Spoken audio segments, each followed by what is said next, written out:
Hi sweetpeas! Welcome back to my channel and thank you for clicking on this Thursday video. This is not clickbait. This was a genuine, dramatic story that happened in my life. So today I'm going to explain to you the story in which I experienced identity theft and tried to did confront, unsuccessfully caught however, the person that did it. Before I do that, I just want to say that I'm really proud of my outfit today. I'm like channeling my inner Asian and I love it, so I just want to show it to you real quick. Look at this. Isn't this just the cutest? These are like Alibaba trousers. Oi!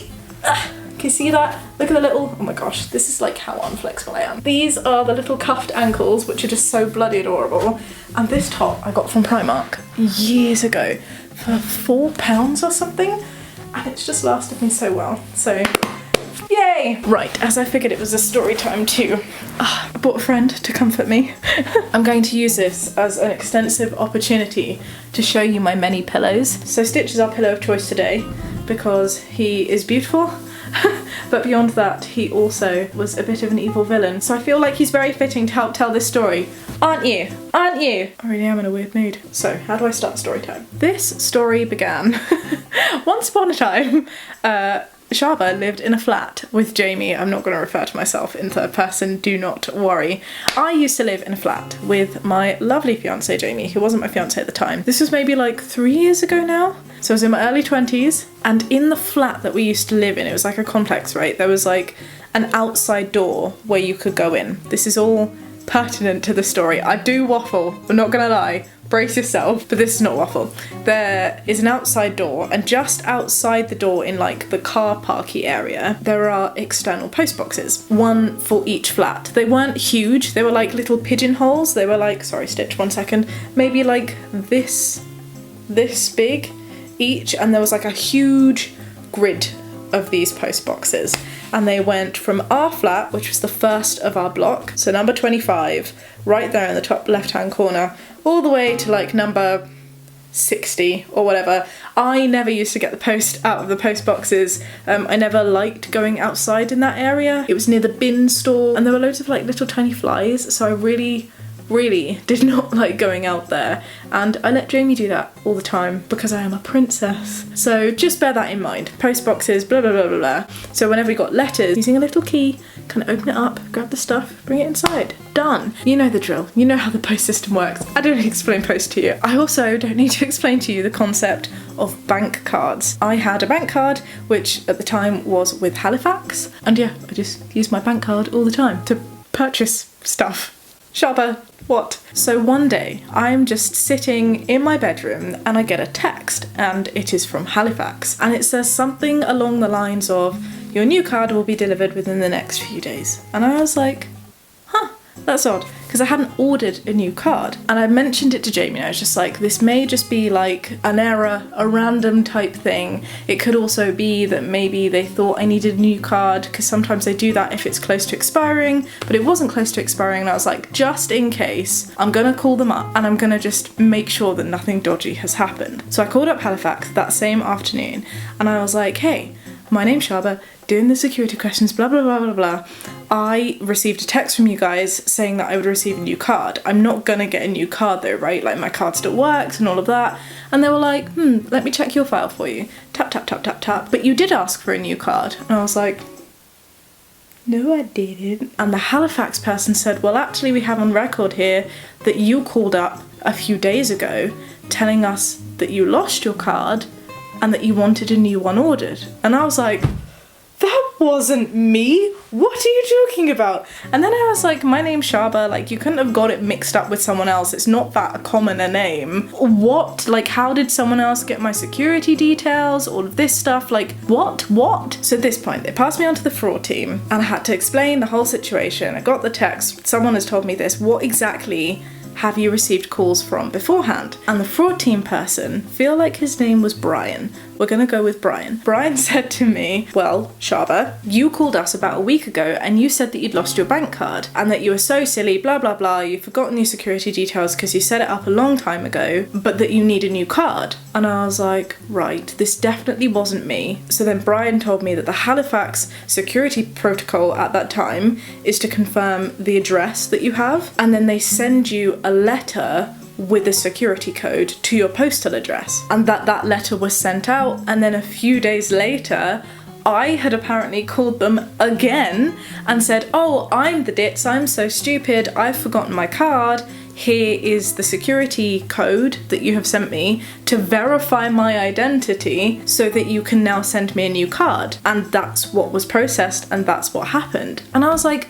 but mate, I didn't send that to you. And he was like, well, this is an issue. Has there been any activity on your card? I checked. There hadn't. And for some reason as well, my card had not been blocked at this point. Like, you'd think that if I genuinely had called and was like, oh, I'm such a ditz, I lost my card, that you would then close the account so that you couldn't use it. But that had not happened. So I don't know. But anyway, I said that wasn't me, that really wasn't me. Someone must be pretending to be me for that to have happened. And then Brian said to me, well, we can't not send the card out because it's already been processed on the system. And so the card is going to arrive to you within the next 2 to 3 days. And when that card comes, your old card will be cancelled. So you're going to need that new card. And I was like, oh, okay. And at this point I was getting pretty freaked out, right? Because this had meant that someone was trying to be me and steal my card. And that's when I thought, well, this person is clearly waiting for my card to arrive. So if they'd managed to get a letter before, that means they have access to our post box. Perhaps they've gone up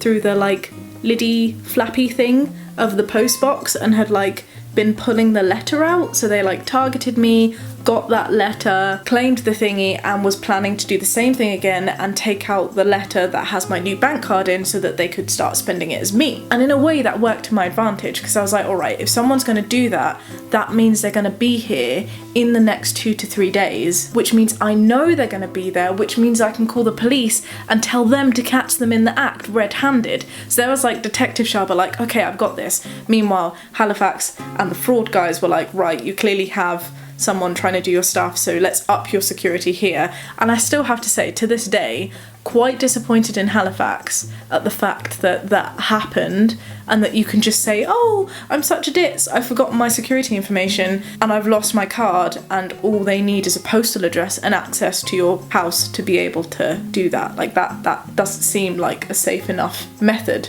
you know? Anyway, continuing with the story. So I called the local police and I explained to them exactly what happened. I told them that Brian from Halifax had told me that on record this person had said this on the phone call and done this on the phone call. I should also mention at this point that I did ask them if I could have the recordings of the phone calls, because you know when they're like, this phone call is being recorded for training purposes or blah blah blah blah blah, but they wouldn't give that to me, that could only go to the police. And I was like, right, well, I'm going to call the police because something is clearly up. And I told the police that they had those phone records, blah blah blah blah blah, and I said that the card had been sent and so it's either going to arrive this Wednesday or this Thursday, because that would have been the 2 to 3 days.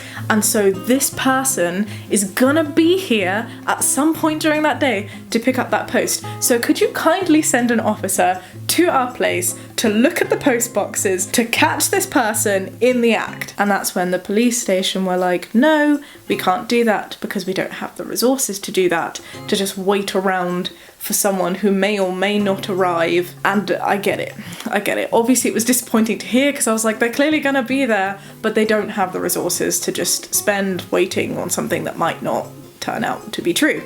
So I was like, right, well, I'll do the stakeout. If I hide and try and find this person, if I see that person and catch them in the act, what do I do?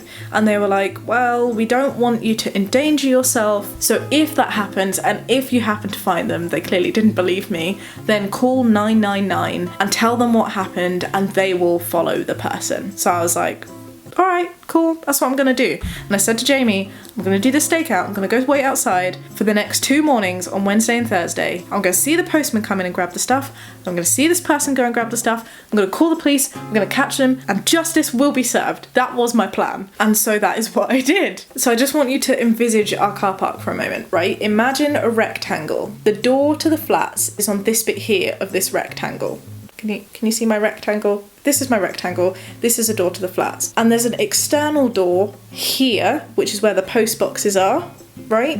Where people can come in. And there's an external door here, like off this corner. Well, this one isn't a door, it's where the cars can drive in and out. So there's an exit, a big exit for the cars here in Stitch's mouth, and there's another exit to a footpath up here where the post boxes are. And there are car parking spaces all around this border. So I got up at the crack of dawn because I knew that our postman came at around 10 o'clock-ish. Also, this is time when I was a student, so I didn't have to be at work.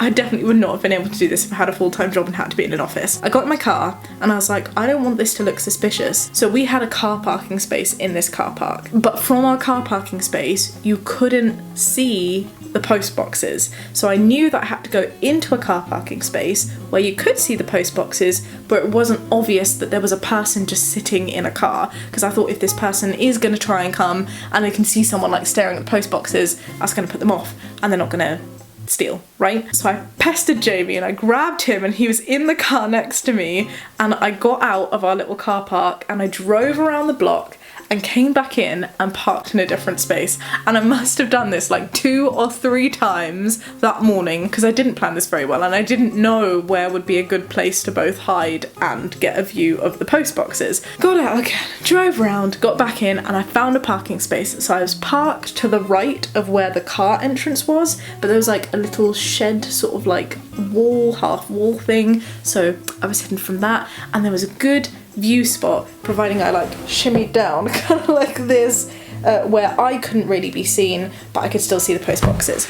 And that is where I stayed. And I stayed there for ages with Jamie, and Jamie is not the most patient person. He's also not a morning person, and he also loves his routine. So when I said to him, you're getting up really early and the postman's going to be here, and no, you can't have your shower beforehand because we need to go right now because you don't know when the postman and the stupid thief person is going to come here, he was not a happy bunny. He needed to shower, he needed to poop, and various other things. Basically, he sucked at being a police person on a stakeout. I was like all ready with everything but the donuts. I had my phone, I had a game, I think we brought the Game Boy out. I wasn't vlogging at this time, so I didn't have a camera, which in hindsight is so frustrating because that would have been really bloody useful. And anyway, we were doing this stakeout, and around 10:30, the postman came in his little red van, he parked up and he put the letters into the post boxes. And I was like, my card is there. My card is in one of those post boxes. And just to confirm, because I'm not sure if I explained this really well beforehand, when I was speaking to Brian, the guy from Halifax, on the phone, I said to him there's a chance that this person who's pretending to be me is going to get the card, so he cancelled the card before it was posted out, but he still sent it out because the process had happened and therefore he couldn't stop the postal service, but the card was no longer in use. So I was very aware that there was a high chance that this person would end up having the card, but it's okay because the card was a dead card, right? Cool. So the postman's come and he's put it away, and it's been like maybe 15 minutes, possibly half an hour, and James get really grumpy at me. He's like, I need to do a poo. I need to go to the toilet. And I was like, for God's sakes, you're blowing our cover, you're making people look suspicious. Throughout this time, like before the postman had come, people were coming in and out of the flats, and on 2 occasions, people had come up to us and been like, are you okay? Are you waiting for someone? And I know that we looked dodgy, like we were just sitting quite low in a car. People don't know that we lived there or that we were staking stuff out. And we were like, yeah, we're just like waiting for friends. But obviously we looked a bit like weird, right? So that was also freaking Jamie out. And at this point I was just like, go into the house. Doesn't matter, if I see something, I'll call you. And he was like, I can come back. And I was like, no, don't come back, because if you leave to go into a house and then come back to stay in the car and there's someone in one of the flats watching us to see, I don't know, like I didn't know what kind of operation was going on. I was like, they're gonna know that something's dodgy if you've left the car to come back in the car. Whereas if it looks like you're just leaving the car to go in and don't come out, that's not unusual for someone to leave their car in a car park. Anyway, so I said to Jamie, you pop out, you do your thing, I will stay here. If something happens, I will call you. And I was waiting, and I waited for a bloody long time. It must have been about an hour and a half after the time that we'd already been waiting with Jamie after the postman had left. And so many people were coming in that communal door, walking past the post boxes and going, out the car park way. I think it was a really good like cut through for people who didn't want to go the long way around. They would just come in and head back out. Some people would come in and go up the stairs. Quite a few people were coming out of the flats, checking the post boxes and going back up, or coming into the communal door, checking their post boxes and then going into the flats where they clearly lived because they had a key, right? And I was like, bloody hell, I'm not going to find anything. And then, just as ordinarily as anyone else, this girl came through the door. She was rather tall, taller than me, white, wearing quite like loudish kind of clothes, like she wasn't dressed suspiciously in a hoodie or anything. She was just wearing a skirt. I just remember the skirt. She was wearing a skirt that was like kind of pencil and it was stripy and it had like pink and blue in it. I don't know why I remember that aspect. I'm not very good at faces. I'm not even very good at clothes, but that is what I remembered. And I just remember she moved so quickly. She was on the phone. She came in the door. She grabbed out a key, which is what really threw me off. And she went into 3 post boxes. Not just 1, 3 post boxes. And I saw her go in the top left-hand post box, which is our post box. And she did it with such speed, got all the letters out, and then just started walking again, past our car, and she was about to go out. And I was shook. I was so shook, and I didn't have time to call Jamie. I don't know what came over me. Instead of following her, I was just like, I need to check that that was actually our post box. So I opened the door. I was sitting in the passenger seat with my hoodie on, like, and she was moving at such speed, I kind of fell out the car. Like, I did actually fall out. I remember my hands, like, hitting the floor. And I stood up and I went, excuse me, excuse me. And she stopped. She was still on the phone, but she stopped. And she had this little shoulder bag on, and the letters were inside her shoulder bag. And I went, you just took my post. And she went, hang on a second, I need to call you back. And she turned her phone off, and she was holding it in her hands, and she went, sorry? And I went, you just took my post. I saw you take my post. I wasn't smiling at the time. I'm just like, whenever I get like nervous or frustrated, I end up like giggling. So I'm just frustrated at myself at this point. So ignore that. I was just like, you just took my post. And she went, no, I didn't take your post. And I cut her up and I was like, no, I saw you. You took my post from that letterbox and you took post from other people's letterbox. And she went, hang on a sec. And she was sounding so calm that I believed her. Also, throughout this conversation, her phone kept ringing. And as it was ringing, she said to me, no, I have 2 friends who live in 2 different flats here and they're on holiday and they've given me the key to get their post. So I was just getting their post. I've been doing it for a while. And she said it like so calm and matter of fact, and she was moving. And I said, well, what number did you take it from? And I said to her, that post box is number 25. You took the post from number 25 and that's my post box. And she went to me, no, it's number 24. And as she said that, the phone was ringing and she was moving and she was speaking to me so calmly. And then I was like, oh crap. I don't go to the post boxes very often. Maybe there is a number 24 and I just didn't see it, and perhaps I'm now harassing. Sorry, the battery in my camera just died. She said to me that it was number 24 and that her friends live there, and another one that she gave me the number, I think it was like 43 or something, and she gave me this backstory and her phone was ringing. I was just like, oh my god, I've just harassed this poor woman who was just trying to do something nice and pick up the post of her friends, and I'm targeting her and harassing her, and she looks really scared, and I've scared this woman, and I don't know my post boxes. I didn't think there was a number 24, but maybe there is a number 24 and she's telling the truth. And her phone rang again at this point and she answered it and she was like, I'm sorry, I need to go. And she started walking away and I was like, crap, what do I do? Do I follow her? Do I like try and corner her in some way? Or do I check the post boxes to see if her story was checking out? Like, what do I do? And I realised that at this point what I should have done was like grabbed my phone and filmed her, or called the police straight away and followed her and see where she was going to, and, you know, like sorting out in that sense. What I did was give her the benefit of the doubt, and I ran to the freaking post boxes to see if there was a number 24, because to me, in my mind, I was like, well, that's it, right? If there is a number 24, then I'm just being an idiot and I've harassed this poor person and blown my cover. But if there's not a number 24, then she was stealing from my post box and she's the one, and then I can go and find her. So I ran to the post boxes. Of course there's no bloody number 24. Of course it was the stupid cow who was stealing my letters and who had my bank card and who was pretending to be me, and I fell for it. And I fell for that stupid thing because I am an idiot. That is what I am. Yep, idiot. Right here. Anyway, as soon as I saw that there was no number freaking 24, I ran back to the other side. I mean, I'm making it sound like it was a marathon sprint. It wasn't that far, but I ran back out to the actual road from where she had disappeared to in the car way, this way, and she was nowhere to be found. She was gone.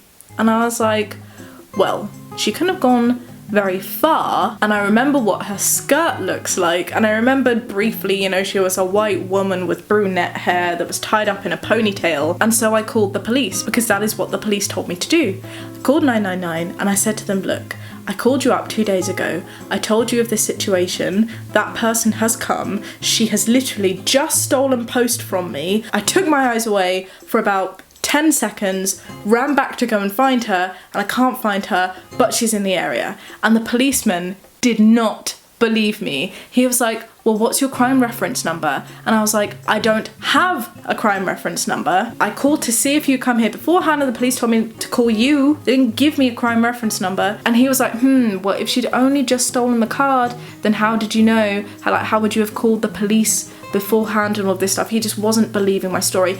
At the same time, I realised that I was probably explaining it in a very rushed way because I was looking for her, like running up and down the street trying to find her, talking to them, being like, why aren't you just sending a police car out to find this stupid person? And it was just a big mess, and the police were just not helping. And the emergency operator said, even if your story is real, so he really didn't believe me, I'm not going to send someone out because this isn't an emergency situation. So call 101, which is the local police number for non-emergencies. And I was like, fine. So I said goodbye, I hung up the phone, I called Jamie as I was running up and down the street trying to see this white lady in a pink and blue stripy skirt. I couldn't find her anywhere, and I was like obviously really mad at, not at Jamie, but at myself on the phone to Jamie for letting her go. I was explaining the situation, he came out with me, he was like, I can't believe that happened, I can't believe she came, I can't believe she came. And in my mind I was just like, I really wasn't expecting that. Like, the things that threw me off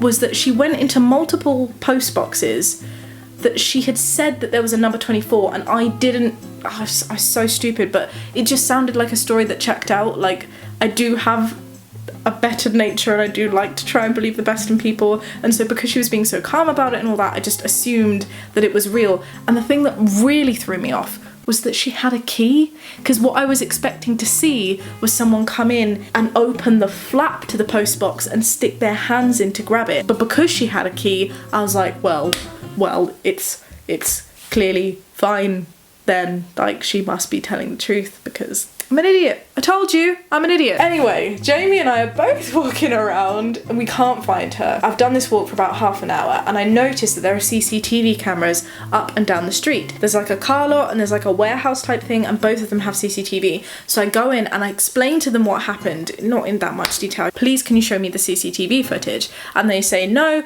we can't show you the CCTV footage because we're only allowed to show CCTV footage to the police. No random person can just walk in and see CCTV footage. I didn't realise that. So after looking around for ages and talking to these people, I said, don't worry, I'm going to get the police, they're going to come back and they're going to get your CCTV footage, we're going to fix all of the situation out right now. I go straight back home to my flat, I call 101 and I say, hey, I called you up a few days ago and I told you this, you told me to call 999, I saw this happen, it happened, I called 999 and that person essentially told me off and did believe my story and told me that it was an emergency situation because theft of a bank card doesn't count as an emergency situation. And I had to go through the whole thing in like excruciatingly painful detail, and they went, right, here is your crime reference number. They gave me one that time. We're going to assign someone to this case, we're going to call you back shortly. So the guy comes, his name is PC Adams, he has the most incredible arms, he looks very beautiful in his uniform. This is entirely irrelevant to the story.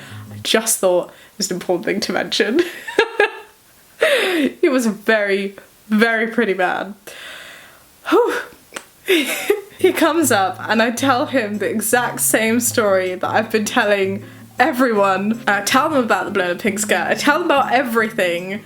And he goes to me, well, firstly, I must sincerely apologise to you. When you called 999, they should have sent someone out. I don't know why they didn't. I'm really sorry that happened. You haven't been treated as you should be. And I was like, I knew it. I knew it. It was very frustrating. And then they said, to be honest, it was a good thing that you didn't follow her out because you could have been endangered. And they said that actually we've heard of this happening before, like it's not uncommon, especially for like people who live in flats when there are like blocks of mailboxes. This isn't an uncommon thing to happen, and often when this does happen, the person will get into a getaway car and drive away with someone else calling, and then me with my, like, this is still a massive assumption, but in my brain I was like, oh well, that's the person that was calling then, the other person who was in on this thing, so she must have run away, jumped into the car on the other side and left. But he took my descriptions of her and I told him about the shops and he said, I'll see what I can do. But he did also say to me, look, I have to be honest with you, our capacity is like really low, and so we probably won't be able to get to this too soon, and we may not be able to do things like check CCTV footage. That lot of good that was. To this day they didn't catch her. I haven't heard anything more about the case. I can still see her stupid skirt in my mind. I often think that perhaps I've met up with this person again because they've been around like our community and I've just not known it, and they know who I am because they'll remember and they'll just be like looking at me and thinking I'm an idiot, and I really, really on a regular basis beat myself up for not following her and for going back to check the post boxes. Why the flip did I choose to check the post boxes? The things you do in times of stress, but my god, did that really frustrate me. And do you know what was really frustrating afterwards? I called the mailbox company. So firstly, I called our management, like the flat management, because they have dummy CCTV cameras up, and we know that they're dummy because beforehand Jamie had a bike and his bike was stolen, and so I called up to see if we could get the CCTV footage to find out who it was that stole the bike, and they said they're not actual cameras, they're just dummy cameras. I'm also realising now that with the bike and now my post being stolen that it sounds like we come from a really dodgy area. It was a student area, it wasn't like the safest area, but it really wasn't a dodgy area. So yeah, that was just frustrating. Anyway, I called them and I was like, right, two things. One, we need to move these post boxes indoors because this isn't the first time that I've heard of this kind of theft happening. I just think it'd be safer for the post boxes to be inside to avoid stupid scenarios like this happening. And also, I'm telling you about this story because you need to change the key to your post boxes. I don't know how, but this person had the same key for multiple post boxes, and the management company were like, oh, actually they're really easy to get hold of. And I was like, what? And they explained that actually in these groups of flats, I'm not sure if I should be sharing this online. I mean, it seems to be common knowledge. I didn't know it, but what they said was that these post boxes that come in grids have a master key for all of the grids. You can order these master keys with a phone call or an online order form. And I was like, what the hell? How can you just have these things that are so easily accessible? So this easily could have been something that this stupid person had been doing for multiple blocks, and they clearly weren't just doing it to me because it was two other post boxes that they had hit that time round. So anyway, afterwards I also drew up these slips and I sort of explained that someone had been stealing post and I'd caught them doing it, and I put them in the post boxes in the area that I saw her taking the stuff from. I hope they weren't fraudulently attacked, like that they also managed to catch it and intercept it and cancel cards before anything was taken. But that was really bloody frustrating to find out that the police weren't being hugely helpful, that the mailbox company just have these master keys that anyone can just rock up and purchase, and that the management company of the flat that we lived in also weren't doing anything to protect it. They didn't move the stuff inside. If we wanted the post boxes to move inside, this was their stupid system. They said to me that I had to get all the homeowners together of everyone who lived in that block, not the people that lived there, the homeowners, many of which were like very rich property owners who lived abroad. so that was clearly never going to happen, to get them all together, discuss the issue and record minutes of a meeting where everyone unanimously agreed that that is what should have happened. So that was clearly an unrealistic expectation to think that that could possibly happen. And on top of that, my mum was not very happy with me, and she just shouted at me more because I told her what happened. I was like, Mum, you are not going to believe what happened. And she was like, are you stupid? You should not have gone and seen her. She could have had a knife. She could have stabbed you. She could have done anything, which, I mean, to be honest, she's a criminal. She could have done. But I'm just mad that I let her go. Shaaba, now, I realise this. I realise that what I should have done was stayed in the damn car until she'd walked away, then gotten out the car and followed her a few steps behind with my camera to have filmed it. I didn't own a vlogging camera at the time. With my phone to have filmed it, probably would have seen her get into a car, recorded the number plate, called the police and went, done it. And then they would have gone to the house that the car was registered to, if that's how that worked, and been like, boom, you suck, we caught you, you're naughty, here is your punishment. But I didn't do that. And it angers me so much, Stitch, so much. To this day, I let the stupid twat go. And for days after, I would say nearly a week. I think I did it for about 4 days after. I thought, you know what? She has done this to me. She's doing it to other people. She may come back again. So I got in my car and I waited in a different spot for that person to arrive. Every single time I saw the postman come up and drop off the letter, but no one came up afterwards. She didn't come back to pick it up. And I got a bit obsessed over it, and Jamie was like, Shaaba, you need to stop now. And so I stopped. I was just so mad that I let her go. But I like to think that on the upside, me confronting her in that way and saying that scared her off enough to make sure that she didn't do it again, at least not in that area. This could have been a really wonderful opportunity, you know, to have caught her and felt like a hero, but I realised that it was just very stupid of me. But there you go. That is the time that my identity got stolen. Someone pretended to be me, stole my bank card, and I caught them and let them get away. Some good must come out of this though, so let's think of some positives. If you can think of any positives, please let me know in the comments below of how I can find a silver lining to this story. You know, looking back at it, there are so many things that I would have done differently. Obviously I would have followed her discreetly and got some evidence. That would have been really handy. The other thing that I really could have easily done, because I saw the letters sticking out of a stupid little shoulder bag, I could have pulled them out or been like, show me your post, let me see your post, because if I'd done that and she was innocent, she'd be like, well, here, see, it belongs to my friend Bob or whatever. But I would have seen that it had my name and flat 25 written on it. But you know, hindsight's a wonderful thing. Halifax really should up their policy and their security measures, because that is so not cool that someone can just call up and pretend that they're a complete idiot and a ditz, like ruining my reputation, but also just making it that easy to get another flipping card just because they can access your postbox. And here's a take home. If you guys live in any of those communal type flats, change the key. Just change it. It was against our rules to change the key, but the management company refused to do it, and so we kindly asked Malcolm, Jamie's dad, to buy a new lock and change the lock in the thingy to one that was not uniform with the rest, so that we had our own very large lock and very large key for the postbox. So there you go. Just in case it happens to you. Of course, I really hope it doesn't, but you know, you can maybe take that as a take home. I hope you enjoyed this story time. It's just made me feel very grumpy and brought back a lot of old frustrating feelings about this. Whew. Anyway, the past is the past. We can't change it. The good thing is my money was safe. Nobody actually stole it. I warned other people of it and hopefully deterred at least this person from continuing to do it in that car park. And I wasn't hurt, as my mum nearly slapped me for.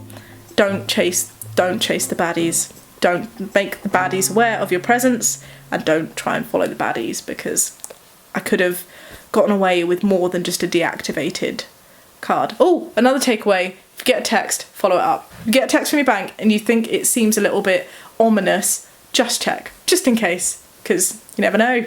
Someone might pretend to be a stupid version of you, and then you might too be experiencing identity theft.